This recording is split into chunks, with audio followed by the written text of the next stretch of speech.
idées en pratique, chercher à matérialiser leurs idées. Tout à fait.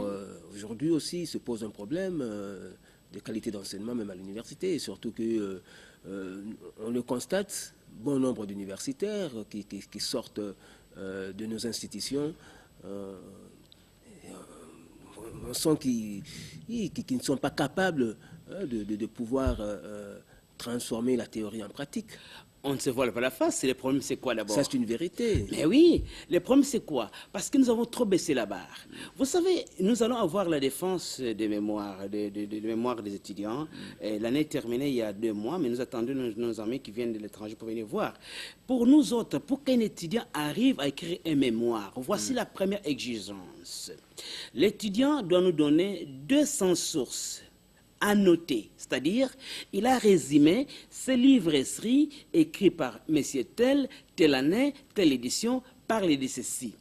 Et il nous dit pourquoi ce livre-là, donc il va nous faire une défense de la bibliographie.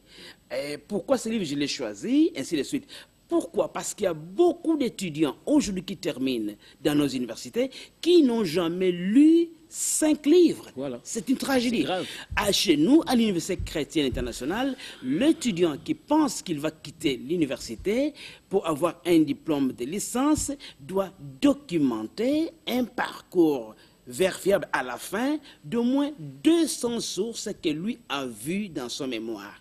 Dès qu'il défend d'abord ses mémoires, donc défense de la bibliographie, nous sommes maintenant sûrs que cet homme-ci a d'abord lu ce que les autres ont écrit. Maintenant, il vient avec son mémoire pour défendre, mais il doit avoir un problème qui répond aux besoins du Congo. Aujourd'hui, comment est-ce que son mémoire va résoudre un problème au Congo? Donc, si nous avons une classe maintenant qui commence à baisser, c'est parce que nous avons trop baissé la barre. On pense que est universitaire qui veut. Non. L'universitaire, c'est une classe vraiment sélectionnée et ce n'est pas tout le monde qui doit aller à l'université et surtout, ce n'est pas tout le monde qui doit être professeur. Ouais. Alors, dans ce moment-là, nous sommes en train de voir que les exigences que nous devons mettre dans nos universités ne doivent pas répondre à un certain nationalisme, de croire que bon, nous sommes en Afrique, réalité africaine, il n'y a que des réalités scientifiques qui sont universelles. La science est la chose la plus innocente de tout le monde. Alors nous nous cachons souvent, nous cachons nos faiblesses en croyant qu'il y a une formation qui est pour les blancs, pour les noirs. Non, nous devons remettre nos enfants. C'est pourquoi chez nous à l'Université chrétienne internationale, le professeur ne peut pas vendre les polycopières ou bien les notes de cours qu'on appelle incorrectement syllabus, parce que lui, s'il le faisait, il est en train de réduire l'enfant à une faiblesse et il est en train de le voler, la quintessence même de sa formation. Mais alors, l'étudiant est obligé et permet d'ailleurs de remettre en question tout ce que les professeurs disent en commençant par voir ses notes de cours en les comparant avec d'autres universités pour savoir que 6 mois, parce que maintenant, avec l'Internet, on ne peut plus tromper beaucoup de choses. Donc, l'étudiant qui prend un cours, prenons des statistiques, il peut voir comment est-ce qu'on a les mêmes cours à l'Université de Liège, ainsi de suite, pour être sûr qu'il y a compatibilité pour que ces enfants-là, dans d'autres cieux, qui créent des choses, soient sur nos enfants qui créent des choses. Et je suis fier de vous dire que à l'Université chrétienne internationale, nos étudiants, non pas seulement qu'ils ont créé des choses, ils ont créé des industries, des compagnies ici à Kinshasa. Et maintenant, nous sommes en train de monter à l'autre niveau, de former des gens au niveau des masters qui vont être des cadres supérieurs de l'industrie et des cadres supérieurs des chefs d'entreprise. Là-bas, nous sommes aussi partis au bout du monde, si vous voulez, pour prendre un mentor, un coordinateur de Harvard University et qui est en train de coordonner avec les professeurs qui viennent d'ici et ils ont déjà démarré. Et pourquoi? Parce que nous voulons que la personne qui reçoit un master au Congo n'a rien à voir de complexe devant un master de Colombie, de New York. Non, non, non. Parce qu'ils ont la même formation, la même compétence. C'est-à-dire, lui a l'avantage qu'il connaît mieux les terrains congolais. Donc, nous devons nous autres penser que si nous avons d'autres problèmes, ce n'est pas d'abord l'État. L'État, c'est bon, il nous donne déjà la sécurité, il nous envoie les militaires qui nous protègent. Mais maintenant, c'est à nous de dire qu'allons-nous faire pour ces pays où nous avons des problèmes. Donc, je pense que la recherche scientifique repose d'abord sur l'idée du patriotisme, de savoir que ces pays à nous, nous avons trop de choses que Dieu nous a données, on peut les valoriser. Et cela, nous sommes en train de travailler avec, si vous voulez, avec ardeur, parce que nous croyons que nos pères d'indépendance nous ont laissé un grand pays et nous les rendrons un pays plus beau qu'avant. Je crois alors que maintenant, à l'horizon 2030, le Congo sera un État émergent. Nous n'allons pas nous faire distraire, nous allons travailler. Et d'ailleurs, maintenant, quand vous venez chez nous à l'Université nationale, les diplômes que nous vous donnons, il y a H30 qui dit horizon 2030. Nous serons une nation émergente. Nous y croyons avec toute notre confiance.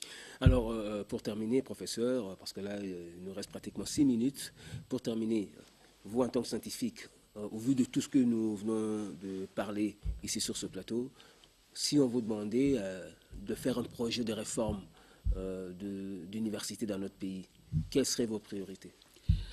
Bon, je suis déjà en train de les faire. Je pense que si on doit faire les réformes universitaires au Congo, on doit commencer par ce que nous avons.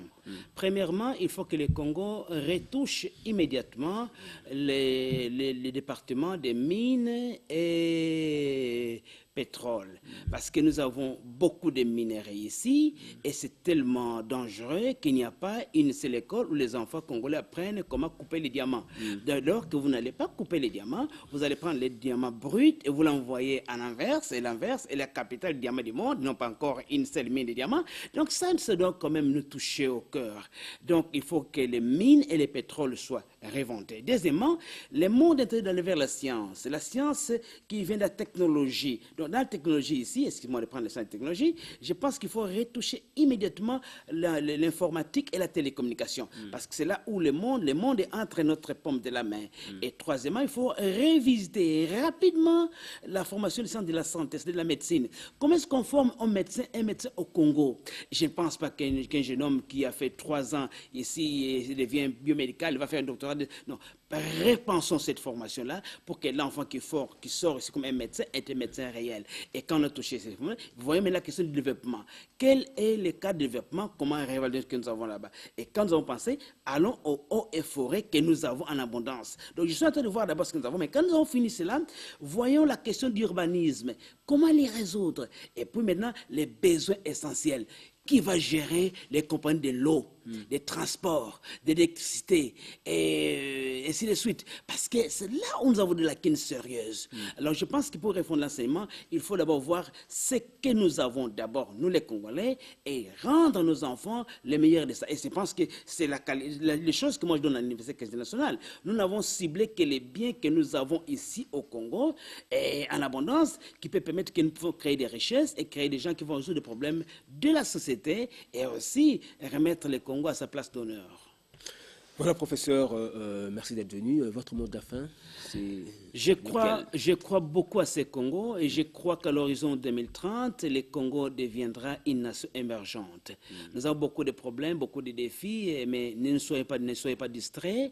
Nous pouvons travailler ensemble, nous devons travailler ensemble, nous allons travailler ensemble afin que ce pays à nous devienne un pays plus beau qu'avant.